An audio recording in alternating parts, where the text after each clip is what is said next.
ಉತ್ತರ ಕನ್ನಡ ಜಿಲ್ಲೆಯ ಕೈಗಾ ಅಣು ವಿದ್ಯುತ್ ಕೇಂದ್ರದಲ್ಲಿ 5 ಮತ್ತು 6ನೇ ಘಟಕಗಳ ನಿರ್ಮಾಣ ಕಾಮಗಾರಿ ಅಧಿಕೃತ ಚಾಲನೆ ದೊರೆತಿದೆ. ಮೇಕ್ ಇನ್ ಇಂಡಿಯಾ ಯೋಜನೆಯಡಿ ಸಂಪೂರ್ಣ ಸ್ವದೇಶಿ ತಂತ್ರಜ್ಞಾನದಿಂದ ಅಭಿವೃದ್ಧಿಪಡಿಸಲಾದ 700 ಮೆಗಾವ್ಯಾಟ್ ಸಾಮರ್ಥ್ಯದ ಪ್ರೆಷರೈಸ್ಡ್ ಹೆವಿ ವಾಟರ್ ರಿಯಾಕ್ಟರ್ಗಳನ್ನು ಈ ಘಟಕದಲ್ಲಿ ಸ್ಥಾಪಿಸಲಾಗುತ್ತಿದೆ. ಕೈಗಾ ಘಟಕದ ಸೈಟ್ ನಿರ್ದೇಶಕ ಬಿ ವಿನೋದ್ ಕುಮಾರ್ ಮಾಹಿತಿ ನೀಡಿದ್ದು, ಈ ರಿಯಾಕ್ಟರ್ಗಳು ಸಂಪೂರ್ಣವಾಗಿ ದೇಶೀಯ ತಂತ್ರಜ್ಞಾನದಿಂದ ನಿರ್ಮಾಣಗೊಂಡಿದ್ದು, ಅಣುಶಕ್ತಿ ಕ್ಷೇತ್ರದಲ್ಲಿ ಭಾರತದ ಆತ್ಮನಿರ್ಭರತೆ ಇದು ಮಹತ್ವದ ಹೆಜ್ಜೆಯಾಗಿದೆ ಎಂದಿದ್ದಾರೆ.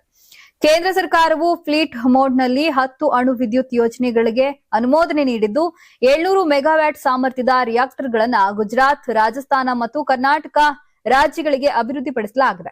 ದೊಡ್ಡ ಪ್ರಮಾಣದಲ್ಲಿ ಸ್ವದೇಶಿ ರಿಯಾಕ್ಟರ್ಗಳನ್ನು ಸ್ಥಾಪಿಸಲಾಗುತ್ತಿರುವುದು ಇದೇ ಮೊದಲ ಬಾರಿ. ಹಳೆಯ ಒಪ್ಪಂದದ ಪ್ರಕಾರ ರಾಜ್ಯಕ್ಕೆ ಉತ್ಪಾದಿತ ವಿದ್ಯುತ್ನ 20% ಪಾಲು ಸಿಗ್ತಿತ್ತು. ಆದರೆ ಹೊಸ ಯೋಜನೆಯಡಿ ರಾಜ್ಯಕ್ಕೆ 50% ಪಾಲು ದೊರೆಯಲಿದೆ ಎಂದು ತಿಳಿಸಿದ್ದಾರೆ.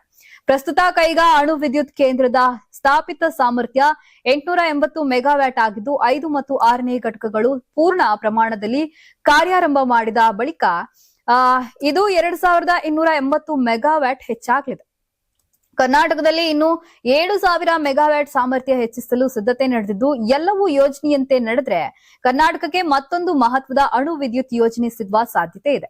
ಈ ಘಟಕಗಳು ಮುಂದಿನ 5 ವರ್ಷಗಳಲ್ಲಿ ಪೂರ್ಣ ಪ್ರಮಾಣದ ಕಾರ್ಯನಿರ್ವಹಣೆಯ ಗುರಿ ಹೊಂದಿವೆ ಎನ್ನಲಾಗುತ್ತದೆ. Karnataka TV leader awards 2025 best MLA nomination ಕರಾವಳಿ ಮತ್ತು ಮಧ್ಯ Karnataka.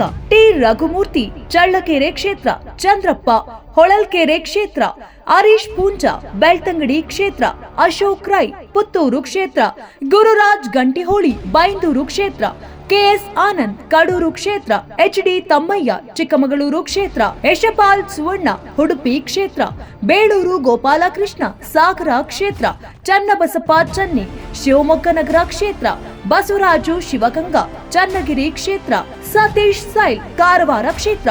Karnataka TV WhatsApp channel ಮೂಲಕ ವೋಟ್ ಮಾಡಿ ಹಾಗೂ ಇವರಲ್ಲಿ ಬೆಸ್ಟ್ ಎಂಎಲ್ಎ ಯಾರು ಕಮೆಂಟ್ ಮಾಡಿ.